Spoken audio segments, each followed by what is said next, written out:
অবশেষে দীর্ঘ 2 সপ্তাহ পর সিলেটের আকাশ জলমলে অর্থাৎ সিলেটে বেশ কয়েকদিন ধরে টানা বৃষ্টিপাত এবং বন্যায় ক্ষতিগ্রস্ত মানুষজনের শুধুই অন্ধকার ছিল।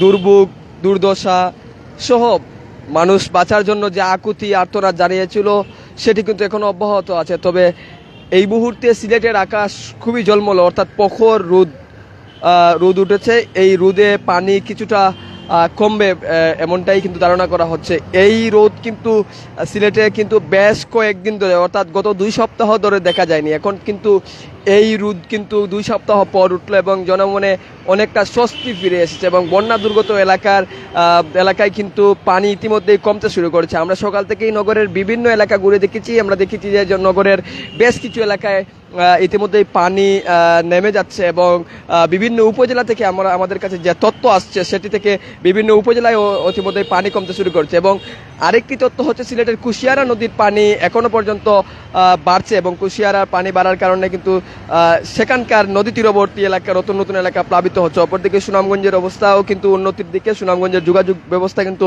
ইতিমধ্যে সচল হওয়ার পথে রয়েছে এবং পানিও কমতে শুরু করেছে। আমরা যদি এই মুহূর্তে সিলেটের নাইয়রপুল এলাকার দৃশ্য আপনাদেরকে দেখানোর চেষ্টা করি, একেবারেই স্বাভাবিক দৃশ্য, অর্থাৎ এখানেও কিন্তু বন্যার পানি ছিল, কিন্তু সেটি কিন্তু আর নেই। একটু যদি আমি ক্যামেরার পেছন দিকে নিয়ে আসি আপনাদেরকে, সেখানে দেখতে পারবেন যে প্রচণ্ড রোদ, অর্থাৎ এই সময়ে এসে এই রোদ কিন্তু গত 2 সপ্তাহ সিলেটবাসী দেখেননি। অর্থাৎ এই 2 সপ্তাহে কিন্তু এখন এই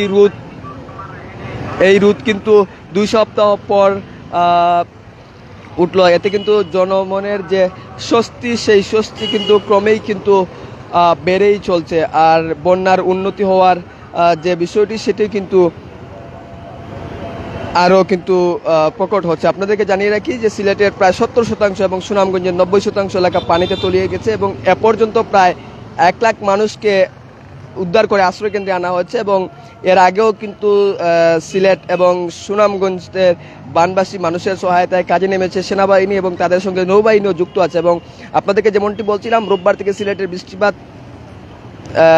বৃষ্টিপাত শুরু করেছে। তেমে প্রায় বৃষ্টির 10 দিন ছিল। সেই 10 দিন পরে, অর্থাৎ 10-12 দিন পরে কিন্তু আজ নদীর পানি কমতে শুরু করেছে এবং আকাশের রোদ উঠেছে। পানি উন্নয়ন বোর্ড যেমনটি বলতে, সুরমা নদীর পানি এবং সিলেটের বেশ কিছু পয়েন্টে কমেছে, তবে কানাইঘাট এবং অন্য নদীতে পানি বৃদ্ধি অব্যাহত আছে। এবং আপনাদের যদি আরেকটা বিষয় আমরা জানিয়ে রাখি যে সিলেটের জেলা প্রশাসনের হিসাব অনুযায়ী এ পর্যন্ত 497টি আশ্রয়কেন্দ্র খোলা হয়েছে। তো আশ্রিত মানুষের সংখ্যা 2,31,000 এবং 31,000 গবাদি পশু রয়েছে। এবং সিলেট সিটি কর্পোরেশন এলাকায় 65টি আশ্রয়কেন্দ্রে প্রায় 6,000 মানুষ আশ্রয় নিয়েছেন। এবং এদিকে আরেকটি বিষয়, সিলেটের আশ্রয়কেন্দ্রে টাইনোয়া বানবাসী মানুষ চরম খাদ্য সংকটে ভুগছেন। তারা কিন্তু সুপেয় পানি এবং তীব্র খাদ্যের যে প্রকট, সেটি কিন্তু প্রকট বেড়েই চলছে। ইতিমধ্যেই কিন্তু সেনাবাহিনী, নৌবাহিনী, সরকারের সংশ্লিষ্ট সংস্থাগুলো ইতিমধ্যেই ত্রাণ সহায়তা এবং বিভিন্ন ব্যক্তি পর্যায়ে ত্রাণ সংস্থা নিয়ে আসা হচ্ছে। এবং সকালেই কিন্তু প্রধানমন্ত্রী